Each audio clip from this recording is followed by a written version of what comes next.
en matière d'entrepreneuriat. On a entendu pas mal de questions et des réponses qui sont, on va dire, totalement logiques par rapport à la réalité du pays.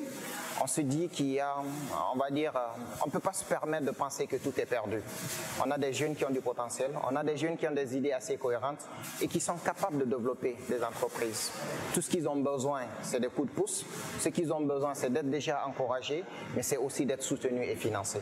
Donc pour moi, aujourd'hui, on va dire que c'est une forte impression, une impression positive de voir encore en Guinée qu'on peut toujours rêver, que tout n'est pas perdu, qu'on a une génération qui est capable de relever les défis. Tout au long de cette conférence, l'une des idées maîtresses qui ont été conduites, c'est déjà l'entrepreneur, c'est celui qui ose entreprendre. Et leur dire comme ça, et j'ai aussi, avec le recul, on a compris tous ici que les jeunes ont non seulement ces aspirations, mais c'est aussi des gens qui sont engagés à faire quelque chose. Donc je pense que de toutes les questions qui ont été posées, on comprend bien qu'ils savent c'est quoi entreprendre. On sait aussi qu'aujourd'hui qu'il y a beaucoup parmi eux qui ont des idées d'entreprise et on sait aujourd'hui aussi qu'ils sont conscients du défi lié à l'emploi.